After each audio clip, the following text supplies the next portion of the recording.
Olá, meus queridos telespectadores da TV Mundo Maior, estamos felizes por mais esta oportunidade. Graças a Deus estamos aqui com vocês para conversar um pouco sobre as palavras, os ensinamentos libertadores do nosso amigo Mestre Maior, Jesus, o Cristo. Hoje nós vamos tecer comentários sobre um tema que está em Mateus 7, versículo 15, dentro da última parte, do último capítulo dos ensinamentos do Sermão do Monte, realizado às margens do Mar da Galileia, um local belíssimo. Quando eu falo às margens é porque você saindo do lago de Genezaré, o Mar da Galileia, imediatamente surge aquele elevado onde está hoje a chamada Igreja das Beatitudes, onde, segundo a tradição, Jesus proferiu este maravilhoso sermão que estamos estudando com vocês. As recomendações de Jesus nesse versículo 15 são muito fortes, porque ele diz assim: guardai-vos dos falsos profetas que vêm para vós vestidos como ovelhas, mas são lobos devoradores. Olha, Jesus, a palavra profeta aqui ela é muito ampla. Ela envolve todo aquele que está intermediando o mundo material com o mundo espiritual. Isso aí se envolve líderes religiosos, todos os clérigos, todos os pastores, todos os responsáveis pela direção da doutrina espírita, porque a palavra profeta é uma palavra grega, mas já foi uma tradução de Navi, que é uma palavra hebraica. Navi é intermediário entre os dois planos, que os babilônios chamavam de Nabu, o deus babilônico, que os árabes chamam de Naba. O radical é o mesmo nas línguas semíticas. No entanto, na língua ocidental, o idioma grego classificou como profetas. E Kardec, mais recentemente, trouxe o termo como intermediário entre os dois planos, e resumiu como a palavra médio. Então você que é um intermediário, um líder religioso, você que está à frente de conduzir pessoas que se destinam a um reencontro com Deus, você é um médium, um profeta, é um Nabu, é um Navi, não importa, você está a serviço da espiritualidade. E a recomendação de Jesus aqui é muito forte. É muito forte porque a gente nós rotulamos muito as pessoas. As pessoas acham que só existe médium, no conceito mais atual, só se fala de médium quando se trata de médium, só existe no espiritismo. E não é assim que as coisas acontecem. Os médiuns estão em todas as religiões e até entre aqueles que não a possuem, porque a mediunidade faz parte do ser humano, não faz parte de religião. O espiritismo trouxe um conceito mais racional, mais lógico, e criou até um termo chamado educação mediúnica, que nada mais é do que a canalização da sua faculdade. Tem muitas pessoas sofrendo aí por não entenderem o que se passam, sendo vítimas da sua invigilância, como Jesus dizia tanto, vigiai e orai, e por ser invigilante e não se auto-refletir, não buscar ser melhor, não sintonizar com o bem, acaba sintonizando com coisas que não são agradáveis. Porque, na verdade, o médium é uma antena parabólica que recebe energias do mundo espiritual para o mundo material. Tanto do mundo material para o mundo material, como do mundo espiritual para o mundo material, como do mundo material para o mundo espiritual. Essa recomendação de Jesus é por quê? Porque aqui ele está chamando de lobos vestidos de ovelhas, e ele está chamando de lobos devoradores. Nós temos visto muito isso aí, e essa questão foi muito, tradicionalmente, ela foi muito evidenciada por essa obra de Didaquê, que é o Catecismo dos 12 Apóstolos, os ensinamentos dos 12 Apóstolos, que ele é composto de 16 capítulos. E esses 16 capítulos, todos eles têm recomendações, e no capítulo 11 e 12, tem uma recomendação que parece até que foi uma derivação da recomendação de Jesus. Porque a Didaquê foi a primeira obra canônica do Novo Testamento. Ela foi escrita em grego e nós temos ela traduzida pelo professor Fabrício Possebon, aqui da Universidade Federal da Paraíba, e comentado por nós. Nós fizemos comentário e aqui diz assim: cuidado com os falsos, mais ou menos, profetas. Aquele que vindo vos ensinar todas essas coisas anunciadas, acolhei-o. Mas se ele, aquele que ensina, tendo voltado a ensinar outro ensinamento para destruir aquele que já se conhece, não ouçais. Ou seja, aqueles que se desviarem do caminho, aqueles que estiverem mais preocupados, em mudar as condutas, trazer coisas novas, colocar no meio dos ensinamentos coisas que não são condizentes, cuidado, não escutem. É isso que serve para qualquer religião. Não importa se você é cristão, não cristão. Você tem princípios que regem o seu caminho para Deus. Nós, na doutrina espírita, sempre dizemos: cuidado com aqueles que se desviam da codificação. Aqueles que fogem dos pilares trazidos pelo Espírito da Verdade sob a orientação e o acolhimento e a organização do nosso grande mestre leonês, Allan Kardec. Então eu fico muito preocupado com essas coisas, porque existem aqui algumas informações, por exemplo, que ele diz, essa passagem eu acho muito forte, que é no capítulo 12.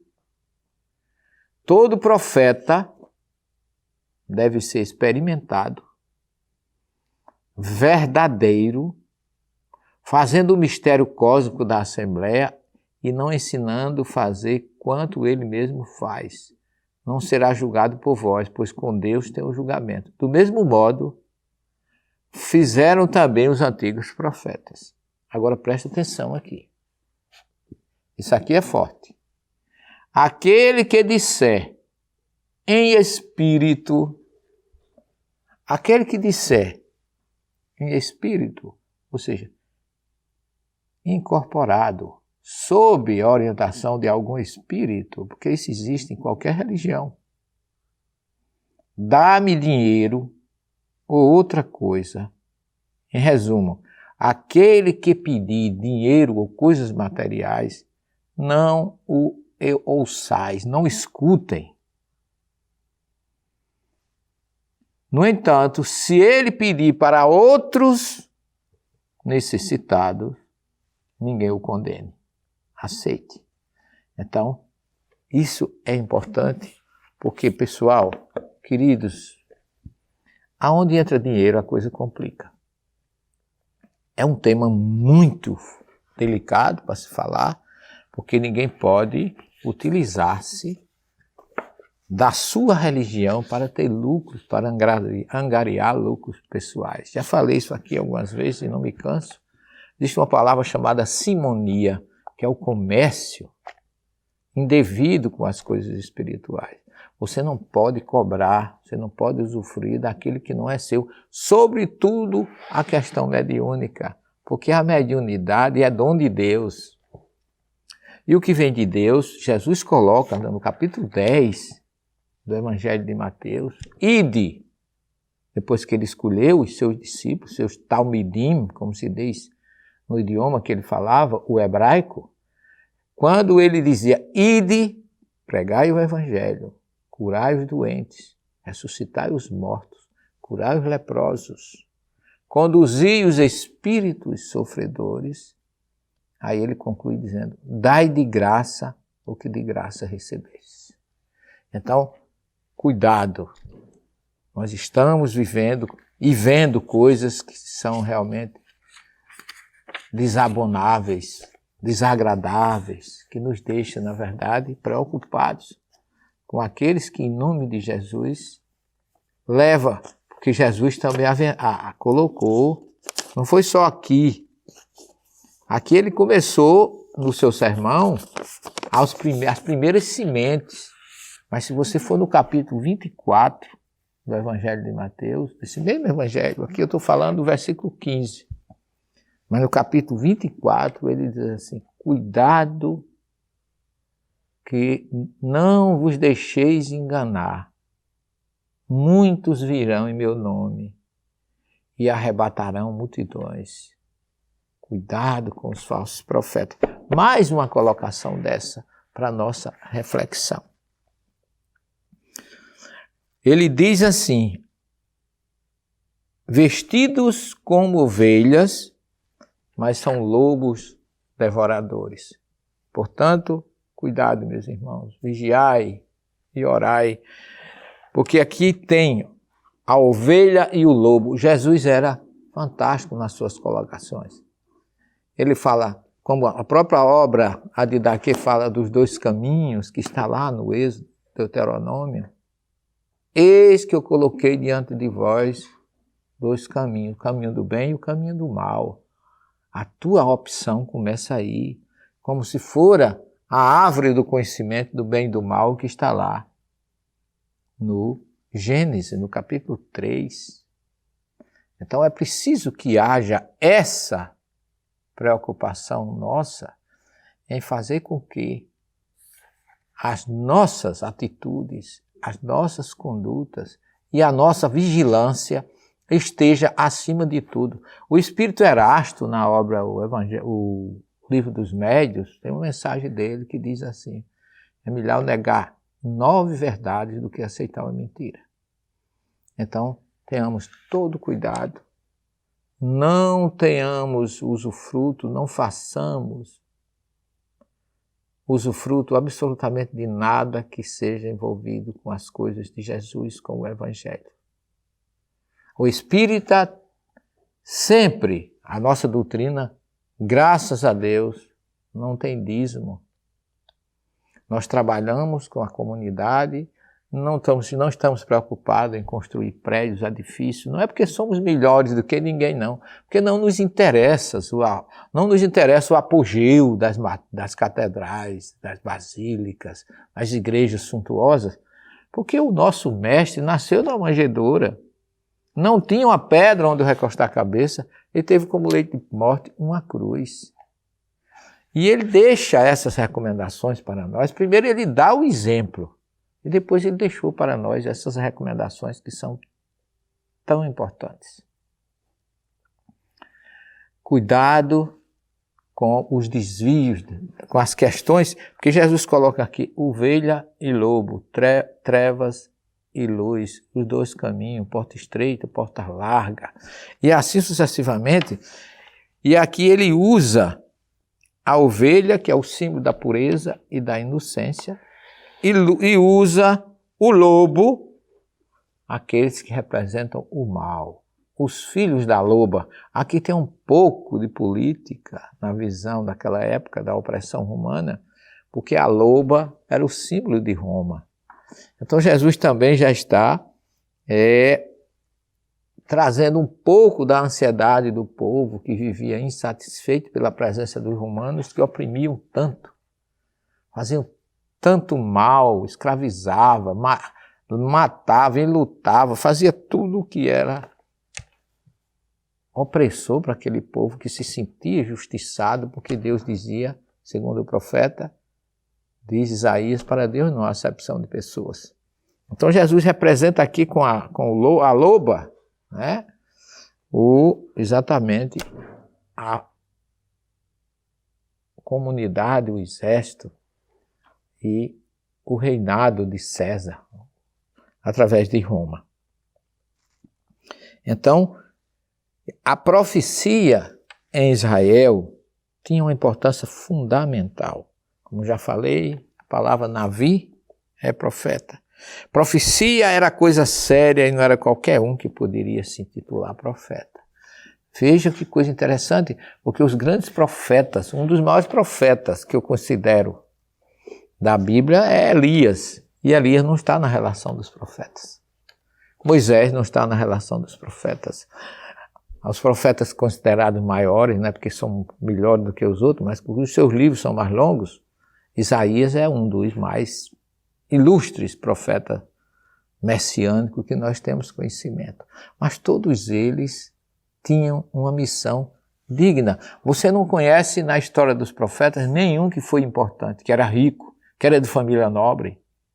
Jesus os concitava, os convocava no meio das pessoas pobres, porque o papel do profeta era clamar, chamar as pessoas para a mudança, para a reforma. E eles se opunham contra os reis, contra os poderosos. A gente vê as histórias. Elias trabalhou como sofreu contra o poderio do rei Acais e acabou vencendo o desafio lá no Monte Carmelo. A gente conhece a história, contra os sacerdotes de Baal, que era um deus pagão, representado o rei Acais e todos os seus sacerdotes. Então Jesus tem essa preocupação de nos deixar esse convite, esse alerta. Não vos deixeis levar pelos falsos profetas. As pessoas demonstram suas condutas e suas intenções com o que elas dizem e com o que elas fazem. Tem muita gente aí, como dizia Jesus, com Deus nos lábios, mas não está no coração. E cabe a nós não deixar com que eles nos envolvam. O Espiritismo é uma doutrina que não se elege como a melhor das religiões, a melhor das doutrinas, não. Nós temos mais consciência, porque nós não nos apegamos ao dinheiro, ao vil metal. A gente segue, a despeito de muitos dizerem que o Espiritismo não é cristão, porque é uma forma, inclusive, de falar do que não conhecem, porque sem Evangelho não tem Espiritismo. Existem algumas pessoas que veem o Espiritismo como fosse simplesmente uma filosofia, também é filosofia, também é ciência, mas sem a moral religiosa do Cristo não seria. Seria uma filosofia que não teria a elevação espiritual de que necessita, que é o exemplo maior, que é Jesus. Se você não é espírita e não gosta do Espiritismo, não divulgue coisas que não são verdadeiras, por favor, porque você está prestando um desserviço a você mesmo.